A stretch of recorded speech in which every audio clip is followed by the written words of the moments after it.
DPR membentuk Satuan Tugas atau Satgas Pemulihan Pasca Bencana Sumatera yang akan berkantor di Aceh. Wakil Ketua DPR RI Sufmi Dasko Ahmad bilang, Satgas ini dibentuk untuk mempercepat koordinasi dan memudahkan pemantauan perkembangan pemulihan di lapangan. Pemerintah provinsi dan kabupaten kota terutama yang terdampak di Aceh, kita sepakat bahwa akan melakukan penanganan pemulihan pasca bencana ini dengan melakukan koordinasi yang intens dan terintegrasi, sehingga penanganan dengan skala nasional bisa membuat percepatan pemulihan bencana. Koordinasi akan terus berlanjut dengan pemerintah daerah dan pemerintah pusat karena DPR itu membuat posko di sini, Satgas Pemulihan Pasca Bencana, yang kemudian ada satgasnya dan bergantian pimpinan DPR akan ngantor di Aceh untuk melakukan koordinasi secara intens. Sementara Gubernur Aceh Muzakir Manaf meminta agar pemerintah dan juga DPR mempercepat baik hunian sementara bagi warga, pendangkalan kuala bagi nelayan di Aceh agar roda ekonomi kembali. Muzakir juga meminta kepada Mendagri Tito Karnavian dan Menkyu Purbaya agar pasukan pangan seperti daging jelang Ramadan bisa diberikan bagi warga terdampak. Kita menjelang Ramadan, Pak. Jadi Aceh kalau tidak makan daging, rasanya Ramadan nggak sah, Pak. Seperti itu. Jadi daging yang termahal di Aceh, di seluruh Indonesia di Aceh, Pak. Hari-hari biasa sampai 200.000 per kilo, Pak. Mungkin dengan keadaan ini sampai 300, Pak. Karena banyak ternak yang korban. Jadi kepada Pak Mendagri dan Pak Purbaya, mohon dagingnya, Pak, atau sapi utuh, Pak, untuk kita apakah jual atau apakah kita kasih kepada masyarakat yang dampak supaya dapat menikmati. Menteri PUPR, kalau boleh, Pak, jalan tol diakseskan 24 jam, Pak, yang ada sekarang di Aceh itu. Karena melintas setiap sembako dan sebagainya. Menteri Pekerjaan Umum Dodi Hanggodo menyebut perbaikan fasilitas di Aceh terus dikebut. Bahkan pengerjaan pun dilakukan selama 24 jam. Maupun pekerjaan pembersihan apapun, Ponpes, RSUD, jalan-jalan kota, jalan sekolah dan seterusnya. Karena itu karena kita butuh cepat, kita sekarang lakukan 24 jam, Pak. Malam pun kita kerja, dan untuk masyarakat dan teman-teman yang berkenan membantu lebih bersemangat, kita masukkan ke dalam padat karya, Pak, sehingga kita bayar, Pak, sekarang, Pak, mereka. Jadi harapan kami masyarakat yang terdampak dan teman-teman yang ikut membantu bukan sekedar proyek kemanusiaan dan terima kasih, tapi juga ada sedikit sumbangan dari negara, Pak. Kira-kira gitu, Pak. Diharapkan tak hanya sekedar pembentukan Satgas dan kantor pemulihan pasca bencana, melainkan tindak nyata percepatan agar Sumatera pulih. Tim Liputan Kompas TV.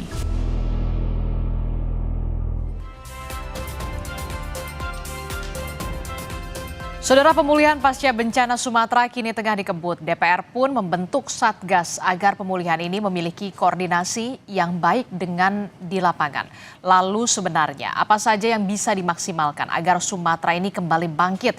Dan bagaimana pula agar koordinasi ke depannya lebih baik? Kita akan tanyakan dan juga bahas bersama dengan anggota Komisi 5 DPR RI dari fraksi Partai Amanat Nasional, sudah bergabung bersama kami. Melalui sambungan daring ada Pak Bakri telah bergabung bersama kami. Selamat pagi, Assalamualaikum Pak Bakri. Waalaikumsalam warahmatullahi wabarakatuh, Mbak Disti. Ya, pertama-tama saya menyampaikan apresiasi terlebih dahulu apa yang sudah dilakukan diinisiasi oleh DPR. Dalam hal ini adalah Wakil Ketua DPR ada Pak Sufmi Dasko untuk membentuk Satgas Pemulihan Bencana. Ini tentu saja menjadi harapan baru dan juga awal yang baru, awal yang baik bagi saudara-saudara kita yang tertimpa bencana di Aceh, Sumatera Utara dan juga Sumatera Barat. Jadi saya ingin tahu dulu apa saja yang kemudian akan dimaksimalkan dan juga akan dikebut oleh DPR yang kita tahu akan berkantor sementara di Aceh. Iya Mbak, baik terima kasih tentunya pemirsa dan pendengar Kompas TV. Ya kemarin memang kami dari DPR, anggota DPR khususnya Kapoksi Komisi 5 bersama pimpinan DPR yang dikomandoi oleh Pak Prof. Dasko, kita terbang dari Halim menuju ke Aceh, langsung di sana rapat koordinasi terkait dengan Satuan Tugas Pemulihan Pasca Bencana di Aceh. Kita tahu memang sudah banyak yang dikerjakan oleh pemerintah, tapi tentu juga jangan sampai ada hal-hal yang tidak tertangani, ya. Tertangani. Oleh sebab itu DPR membentuk ada Satuan Tugas Pemulihan. Nah, di situ baru kelihatan kemarin itu ada memang beberapa hal yang belum maksimal yang dilakukan oleh pemerintah pusat maupun daerah. Tapi kami yakin yang dilakukan oleh pemerintah pusat itu sebagian besar sudah tertangani. Oleh sebab itu rapat tersebut dihadiri oleh banyak hal, tentu dari kementerian ya, terutama Menteri PU, Menteri Sosial, Menteri Perhubungan, dan Menteri Keuangan ini. Nah, karena memang untuk meyakinkan orang-orang yang bekerja di sana, termasuk juga para pihak ketiga ataupun segalanya, perlu dihadirkan Menteri Keuangan. Nah, kita juga terima kasih Menteri Keuangan langsung eksekusi, meyakinkan kepada pemerintah daerah dan tentu Kementerian PUPR termasuk Angkatan Darat yang bekerja maksimal mungkin bahwa apa yang mereka lakukan insya Allah tidak akan meninggalkan masalah. Nah, oleh sebab itu diundang juga para bupati ya, terutama bupati, ada 6 bupati ya, yaitu Aceh Timur, Aceh Tengah, Aceh Utara, Giles, dan Tamiang. Nah, kami lihat dari beberapa bupati ini memang mereka memaklumi bahwa Aceh Tamiang ini menjadi daerah yang sangat parah, yang memang perlu penanganan khusus. Oleh sebab itu, tim yang dibentuk ini akan berkantor di sana. Kami sudah diinstruksikan oleh Pak Prof. Dasko bahwa kita akan berkantor di sana bergiliran, akan membantu pemerintah daerah maupun pemerintah pusat untuk mengevaluasi. Karena bagaimanapun juga kerjanya kerja besar ya, dan bencana ini juga bencana besar, tidak bisa dianggap enteng karena menyangkut nyawa manusia. Nah itu mungkin Mbak Aditya, terima kasih sementara. Oke, jadi DPR akan bergantian untuk berkantor di Aceh untuk bisa mempercepat dan juga memaksimalkan terkait dengan koordinasi antara pemerintah pusat dan juga pemerintah daerah. Apakah ini nanti mekanismenya, sistem kerjanya akan seperti apa? Ataukah nanti akan seperti BRR pada di tsunami Aceh kala itu 2005 hingga 2009 yang punya blueprintnya selama 4-5 tahun? Kita juga ingin tahu untuk Satgas Pemulihan Bencana ini untuk Aceh, Sumatera Utara dan juga Sumatera Barat ini blueprintnya targetnya sampai berapa tahun untuk bisa menyelesaikan benar-benar kehidupan di Aceh, Sumatera Utara dan juga Sumatera Barat ini bisa benar-benar hidup dan juga penghidupannya. Ya, kami berpikir bagaimana secepat mungkin ya perekonomian di 6 kabupaten ini di Aceh ini bisa cepat berjalan ya. Dari sekian kabupaten itu memang sudah mulai ya. Terutama seperti jalan dari kabupaten menuju provinsi, dari provinsi Aceh ke Sumatera Utara itu udah bagus. Nah ini perlu percepatan. Nah dari pertemuan-pertemuan kita itu memang ada 3 hal ya kesimpulan yang dibacakan oleh Pak Prof. Dasko, yaitu pertama adalah percepatan ya. Kita jangan sampai melakukan perbaikan tapi selesai tapi lama. Nah ini perlu percepatan. Oleh sebab itu tugas daripada kami nanti akan memantau melihat. Yang kedua adalah dari pihak kementerian seperti PU, Perhubungan, ya, Keuangan ataupun Basarnas, BNPB itu nanti akan menempatkan PIC-nya di sana. Karena kami memang lihat masih ada, tidak menutup kemungkinan ya. Kita berharap apa yang menjadi keluhan daripada pemerintah daerah, bukan hanya pemerintah daerah, camat, kepala desa pun kalau perlu masyarakat tahu ke siapa, kemana saya mengadu. Oleh sebab itu kami bentuk PIC di sana. Ya, PIC yang memudahkan koordinasi pemerintah pusat, daerah, dan masyarakat. Terus yang kedua adalah kita perlu penanganan khusus, ya, Tapi seperti kemarin kita lihat itu yang menjadi keluhan juga adalah pengungsi ya. Pengungsi masih ada di beberapa daerah. Tapi walaupun demikian sudah ada penanganan. Nah, perlu penempatan khusus, penyiapan rumah yang permanen untuk mereka. Nah, di situ pemerintah ataupun daerah itu ada kendala. Masalah tanahnya bagaimana, apakah bisa dibangun apa tidak. Yang kedua, kayu yang berlimpah ruah di sana yang mengganggu, yang sudah dibersihkan itu gimana statusnya? Apakah boleh dikelola atau dibuang atau bagaimana? Ini kan perlu semuanya. Nah, oleh sebab itu, perlu penanganan khusus. Termasuk juga apa yang dikatakan oleh Pak Gubernur. Beliau sudah memikirkan untuk 2-3 bulan akan datang. Bagaimana nanti kalau pada saat mau lebaran apa semuanya, jangan sampai nanti sudah dekat baru sibuk menyiapkan ternak apapun semuanya. Oleh sebab itu hal-hal begini perlu dilakukan penanganan khusus. Oleh sebab itu kami hadir di situ di bawah komando Prof Dasko akan siap sedia mendengar dan menyampaikan. Kalau perlu kita akan melakukan tindakan khusus. Ya, jangan sampai saudara-saudara kita 1 kali 24 jam mereka tidak bisa merasakan apa yang dilakukan oleh pemerintah daerah maupun pusat. Oke, jadi mulai berkantor ini mulai per 1 Januari 2026 tidak hanya DPR tapi juga perwakilan dari kementerian terkait ya. Ada dari Kementerian Infrastruktur dan juga kementerian lainnya akan juga berkantor di sana secara bergantian. Iya, betul. Kita akan posko di sana ya, posko ya. Kita posko. Kita tidak ingin penanganannya lambat, ingin penanganannya cepat. Memang koordinasi ini memang pekerjaan yang tidak gampang, Mbak. Karena kadang-kadang timbul masing-masing ego masing-masing dan peraturan masing-masing ya. Walaupun satu presiden tapi mereka punya menteri beda-beda. Nah, ini yang kadang-kadang yang harus. Nah, DPR inilah, kita kan di DPR itu ada 13 komisi ya, komisi semua membidangi kementerian. Nah, di sini kita akan melakukan koordinasi. Oleh sebab itu PIC ini sangat penting ya, tidak mau lagi ada bahasa meminta sesuatu alat berat mungkin yang seharusnya dalam 1 kali 24 jam bisa didatangkan, tahunya 2, 3, 4 hari ya, mereka sudah menjerit apa semuanya baru terdatang. Oleh sebab itu pemerintahan Bapak Presiden Prabowo hari ini akan menangani secara khusus ya, secara khusus sampai kita harus standby di sana 1 kali 24 jam bergiliran. Jangan sampai bahwa pemerintah daerah ada bahasa susah menyampaikan sesuatu kepada pemerintah pusat. Nah, banyak hal sebenarnya yang dilakukan. Seperti kemarin Menteri Keuangan juga sudah melakukan bahwa ada perlakuan khusus terhadap anggaran untuk daerah yang berdampak bencana. Ya, saya pikir bukan hanya Aceh, tentu juga Sumatera Barat, Medan juga demikian. Nah, ya sekali lagi bahwa kami DPR itu memang harus selalu hadir di tengah masyarakat. Bagaimana apa yang disampaikan oleh masyarakat, bukan hanya kepala daerah, Mbak ya, bupati, camat, masyarakat yang terdampak langsung pun harus kita dengar ya, karena mereka yang menjerit, mereka yang merasakan. Sebab itu DPR harus hadir di tengah mereka.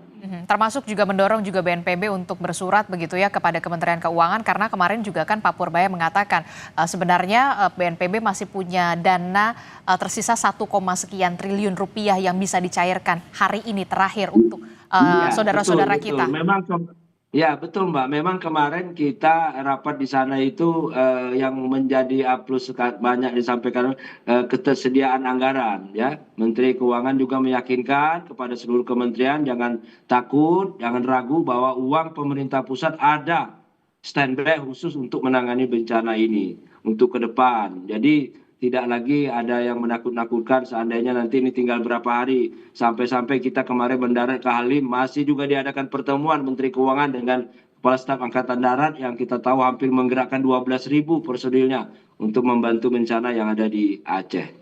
Termasuk juga dari Kementerian Kemenko Pangan begitu ya, karena ini kan erat sekali kaitannya soal pendistribusian bantuan logistik, makanan, kebutuhan masyarakat di sana begitu. Terlebih juga sudah disinggung sebentar lagi mau bulan Ramadan, ini yang kemudian harus menjadi perhatian juga dari pemerintah pusat pastinya ya, Pak Bakri. Iya.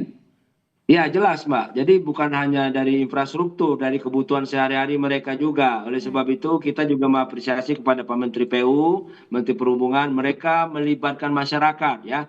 Tidak hanya artinya bahwa aparat ataupun relawan yang hadir di sana, tapi melibatkan masyarakat sehingga masyarakat juga dapat penghasilan. Ya, mereka tahu, mereka dibantu dengan uang yang sifatnya swakelola. ya, sehingga mereka juga merasa perekonomian terbantu. Jadi semua kita gerakkan di sini, Mas, Mbak Isin. Kita gerakkan semuanya bagaimana tidak hanya infrastruktur, tapi bagaimana manusia itu perekonomiannya bisa berjalan. Tapi alhamdulillah kita dengar dari enam bupati itu sudah ada beberapa bupati yang memang mereka sudah merasakan bahwa apa yang dilakukan oleh orang-orang yang terlibat dalam penanggulangan bencana ini atau pemulihan bencana ini di Aceh ini sudah terasa mereka. Sudah ada beberapa aktivitas, ya, sudah ada mulai pasar, lampu pun juga sudah mulai dirasakan, begitu juga komunikasi. Ya insya Allah, karena memang ini titiknya menyebar, Mbak, ya. Titiknya menyebar, tidak terfokus ke satu titik, tapi banyak sekali. Dan memang perlu penanganan khusus. Jadi oleh sebab itu Satuan Tugas Pemulihan Pasca Bencana ini dibentuk oleh komando kita oleh Pak Dasko ini sangat tepat, dan kami di DPR akan berkomitmen akan membantu terus, ya, lebih cepat, lebih bagus penanganannya, dan insya Allah mudah-mudahan warga kita, masyarakat kita yang ada di Aceh maupun di Sumatera termasuk di Medan juga bisa menikmati tahun baru, termasuk juga dalam rangka menyambut hari raya ke depan ini. Oke, kita harapkan tidak ada lagi report ada desa yang kemudian belum teraliri listrik, belum kemudian ada desa yang masih terisolasi karena tidak ada jaringan komunikasi. Tentu saja kita harapkan di 2026 ini tidak ada report-report semacam itu lagi ya Pak ya, karena memang sudah ada Satgas Pemulihan Bencana. Betul, ya betul, memang kita harapkan, memang kemarin sedikit saya pada saat bicara kemarin sempat interupsi. Ya, interupsi, jangan lagi ada kementerian-kementerian yang minta bantu kementerian ini. Kalau toh memang menteri itu bisa menangani hal tersebut dilaksanakan, termasuk juga seperti kemarin itu PLN perlu orang untuk ini. Saya pikir ya dilakukan aja, PLN sendiri yang ngerjakan, ya, tinggal lapor bagaimana sehingga tidak lagi menunggu waktu. Karena kalau minta waktu dari kementerian ini, minta waktu koordinasi ke sini, butuh waktu. Dan mereka masing-masing punya kesibukan. Saya pikir apa yang bisa dilakukan oleh kementerian tersebut lakukanlah, ya, karena ini bencana, ya, bencana itu perlu penanganan cepat, ya, bukan harus saya bisa bekerja kalau sudah ada jalan, saya sudah bisa melakukan angkutan sembako kalau sudah ada ini, ada itu. Tidak, pokoknya apa yang mereka bisa lakukan. Jangan sampai masyarakat kita menderita di sana. Oke, Pak, informasinya Presiden Prabowo Subianto juga akan melakukan kunjungan lagi, begitu ya, kepada saudara-saudara kita. Informasinya, apakah kemudian Satgas Pemulihan Bencana juga akan mendampingi Pak Presiden, termasuk juga wilayah-wilayah mana, titik-titik mana yang nantinya akan dikunjungi oleh Pak Presiden? Itu kita sudah berbagi tugas, ya, supaya semuanya juga terlibat, ya. Karena ini antusias daripada anggota dewan, ya, yang ada di DPR ini memang antusias sekali, mereka terpanggil, Mbak, ya. Seperti saya, daerah pemilihan saya Jambi, walaupun bukan daerah saya Aceh, Sumatera Barat dan Medan, tapi merasa terpanggil untuk membantu keluarga-keluarga itu. Karena ada orang Aceh, orang Medan, Sumbar juga ada di Jambi, Mbak. Orang Jambi pun ada juga di sana. Jadi tidak lagi kita melihat daerah ini, yaitu adalah Negara Kesatuan Republik Indonesia yang harus kita bantu. Mereka saudara kita semua. Oke, Pak, terkait dengan Satgas Pemulihan Bencana ini kan tentu saja menjadi harapan baik supaya kemudian ada percepatan di sana, koordinasinya satu pintu begitu ya.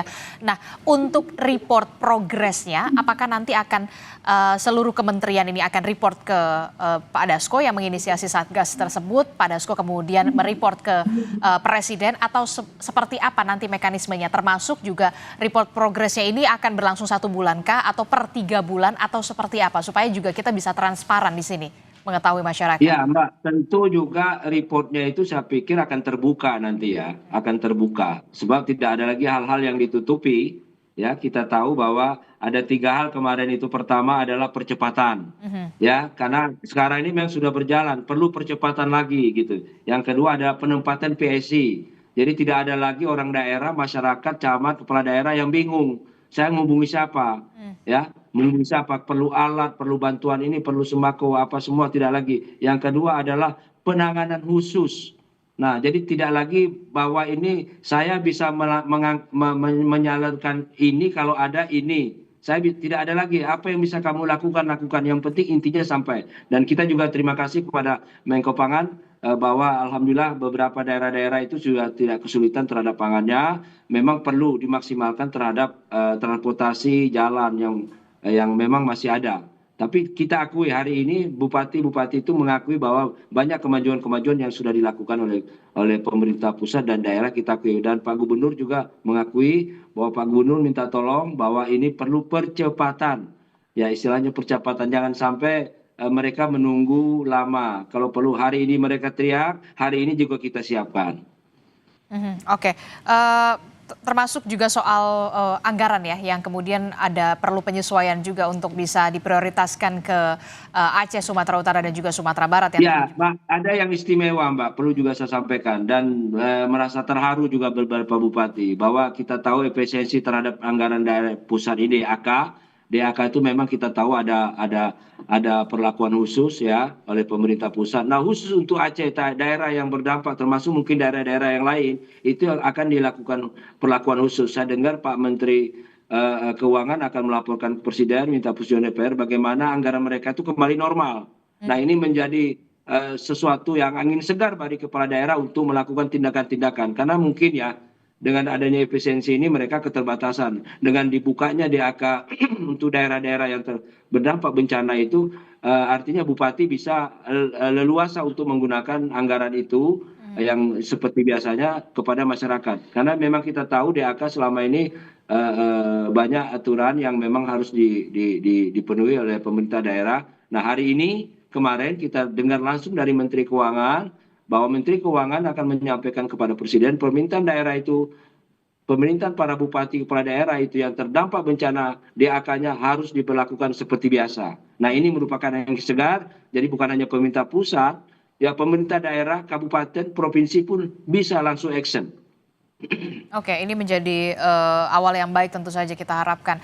Termasuk juga pengawasan juga yang dilakukan oleh DPR, wakil rakyat untuk melakukan pengawasan anggaran di sana ya Pak, supaya kemudian ini bisa tepat sasaran dan juga tepat guna.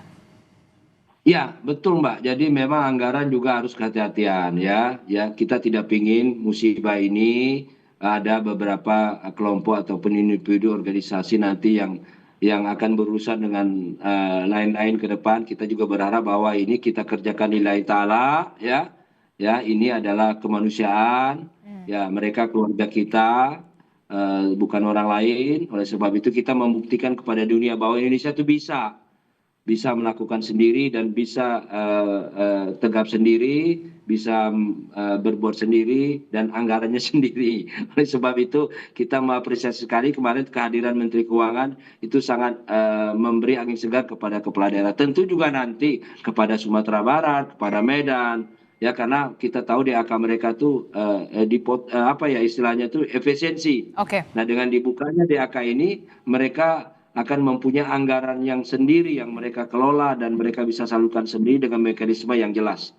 Oke, kita harapkan tentu saja dengan adanya pembentukan Satgas Pemulihan Bencana ini, percepatan untuk bisa Aceh, Sumatera Utara dan juga Sumatera Barat ini bisa melakukan percepatan yang cepat begitu ya, termasuk juga kehidupan mereka bisa kembali seperti sedia kala, termasuk juga penghidupan mereka. Terima kasih sudah bergabung bersama kami, anggota Komisi 5 DPR RI dari. Mudah-mudahan dengan Satuan Tugas Pemulihan Pasca Bencana di Aceh ini akan ada perubahan yang signifikan. Ya, kami selalu hadir di tengah-tengah masyarakat. Kami DPR dipilih oleh rakyat, kami harus hadir di tengah mereka. Terima kasih. Baik, terima kasih anggota Komisi 5 DPR RI dari fraksi Partai Amanat Nasional, Abakri telah bergabung bersama kami. Sehat selalu Bapak. Assalamualaikum, selamat pagi. Saudara, informasi penting lainnya masih akan kami hadirkan usai jeda. Jangan lewatkan, salah satunya adalah menyambut malam pergantian tahun. Pemprov DKI Jakarta menggratiskan layanan Transjakarta, MRT, dan LRT pada 31 Desember 2025 hingga 1 Januari 2026.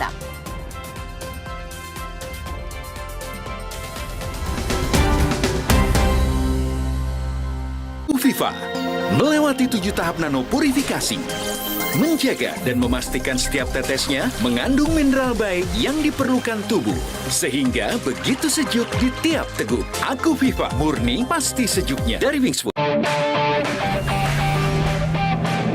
Bagian terbaik saat berlibur bukanlah destinasinya, tapi momen kecil di perjalanan yang bikin liburan makin berkesan. Di Big Quick, kami memberikan servis maksimal hingga detail terkecil di mobil.